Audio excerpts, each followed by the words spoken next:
Hello and welcome to Pricing College with your hosts Aidan Campbell and Joanna Wells. You may have noticed that this is our first podcast in quite a while, and you might be asking why.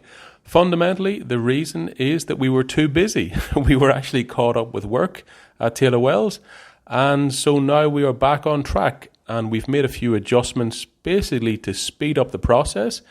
You may notice we don't have an intro because some people actually said they didn't like it and it delayed getting to the good stuff. So I suppose we're stripping away some of the superfluous stuff and hopefully leaving the good stuff. Yeah, I think, to get down to it, what's the first topic we're going to speak about today?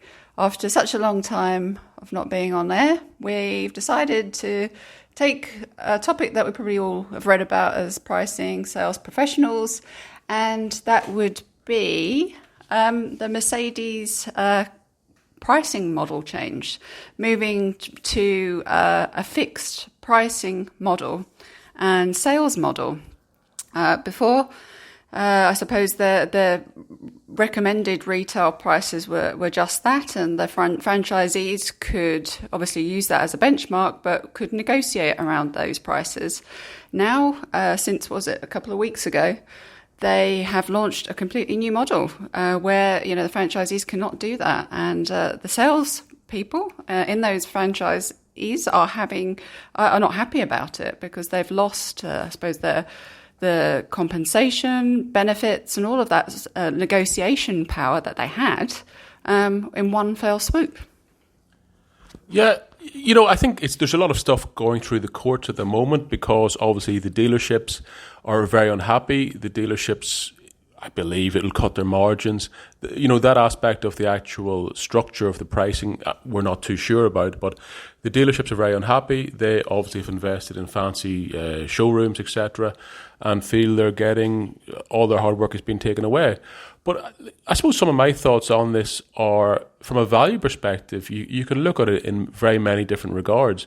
You can make the argument that that Mercedes is so confident in their value that they think they don't need salespeople, in theory, that the product sells itself, that the marketing, the advertising, the brand image, those things are selling the product, and literally the showrooms are distribution centres. It's a shipping model to get them to the place. That's one aspect. I would say to some extent it might undervalue the value provided through the selling experience. The differentiation of answering questions. If you've been to the Audi dealership and then you pop in to see the Mercedes dealership, there's a lot of value that you'd have questions you'd want to be answered.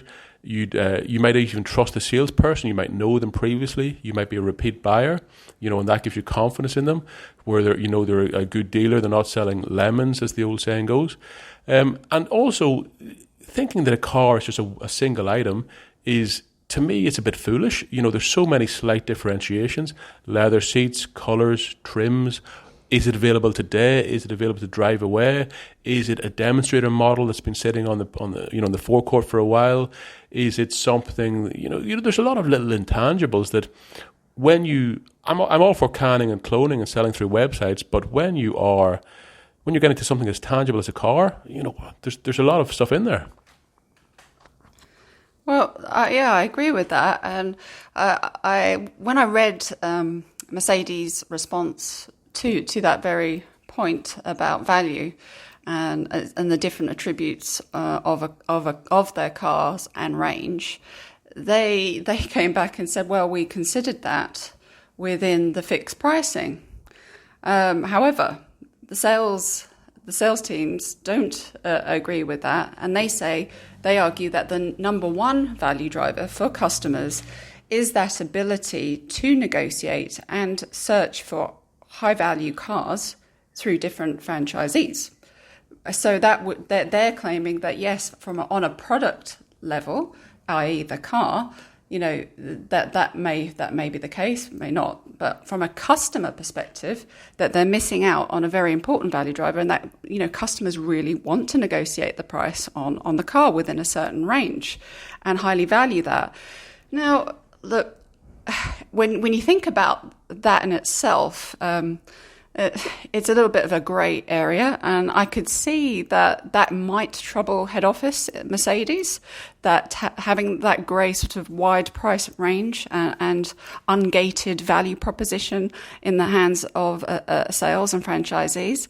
And maybe that was a reason in itself to go to a fixed price model where they could control that. Maybe they were hearing other sort of market intelligence feedback from their customers that was contrary to the sales team, that was actually saying they didn't like the wide price band width for high value cars. And if you're going to pay a lot of money for a car, you want to know what the price of that car actually is. I can see a lot of the point in protecting margins, protecting brand image and this sort of stuff, but there's so many. On this podcast, we often talk about the tradables, the intangibles, the little things people don't think about. And when it comes to cars, there's so many things. There's, do you do a trade-in on your other vehicle? The dealership will take it away for you and give you a bit of money off. People like the concept of haggling and negotiating. Even that, they like to feel they're getting a little win here and there. Is the dealership near to your house? Has the dealership invested in a place that's super local, that you can go to easily? Even then, the dealership, is there a car that they just want to shift, get off their forecourt? They've invested, in that stock and they need to move it. We move into concepts such as plate clearances. People like the 2022 model versus the 2021 model. All these sort of things that, can this really be run from Germany when we're talking about the Australian market, when there's differences? The Australian market is significantly different to say, the European market due to the size, the geography, the temperature, all this sort of stuff. The other thing I'd say is how many... On the internet, yes, you can get all the information you want, but oftentimes when you go to a dealership, you want to know information that the salesperson knows. They know what will get you across the line, fuel consumption, what your value drivers are, really being able to tailor the offer to you. Even getting to items like financing.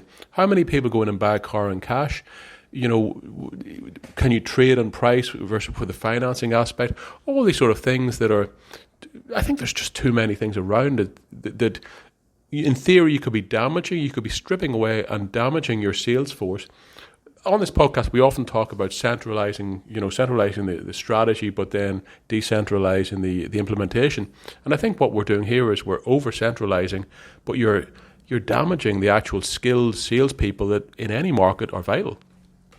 Yeah, I suppose that it itself, it's a fixed model, not just a fixed pricing model. It's a fixed business model with, and it's inflexible by a very definition being fixed. It's inflexible with execution, implementation, and getting those regional and local differences.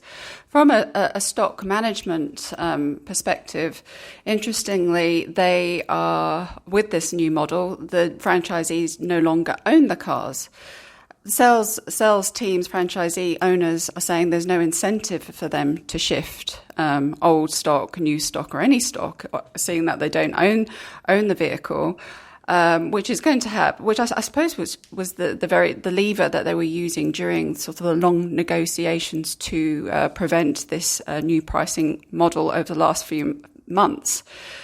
On a pricing perspective, I did notice that prior to the fixed price model changes, Mercedes-Benz had implemented a number of price increases over the prior 6 months before introducing this new fixed model. I imagine that they use those price increases as the usual, covering costs in a fluctuating cost environment.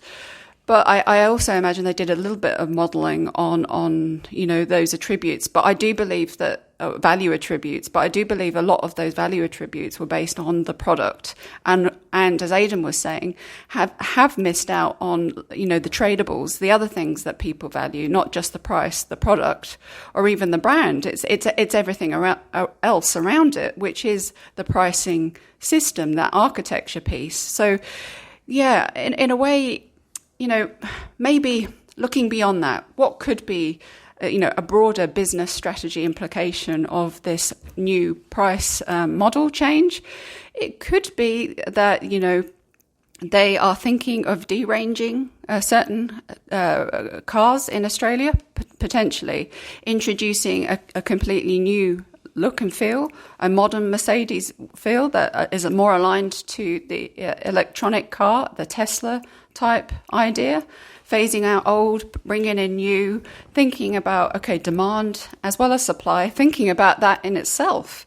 At the moment, there's huge supply issues with cars. Maybe they took that into account when they're doing prior price increases over the past few months. But, demand is high at the moment because and supply is short, which means that maybe they've capped their own revenue opportunities right now because there's huge demand for these cars and just not enough of them. So with their new fixed price model, they've actually capped the revenue opportunity. But in so doing, maybe they've got broader business implications for making these decisions, which I'm thinking is probably deranging and thinking about business strategy. Yeah, I think one of the things we look at here is, on this podcast we often say never piss off your sales team. As a pricing department, one of the worst things you can do is get the backup of people of the sales team who need to implement the strategy. If you get their backup, it will often backfire on you. That's the first thing we'll say. And the second thing I would say is, we're very against discounting. You find strategies not to discount, but often sales, if you discount, you might get a sale in the door where someone is shopping around. They've compared it to a Audi or a BMW or a Lexus or whatever it is, and maybe they just want a little bit knocked off the price to get them across the line to match another price or something like that. So I think in that instance, I think it could be a foolish thing.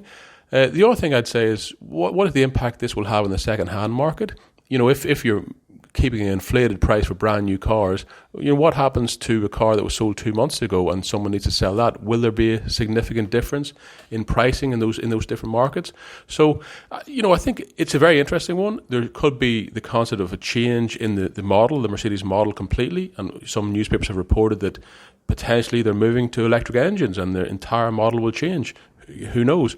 But, the alarm bells for me will be annoying a sales team that has built up expertise over time. And, can you really centralize something as people have passion about, such as a car?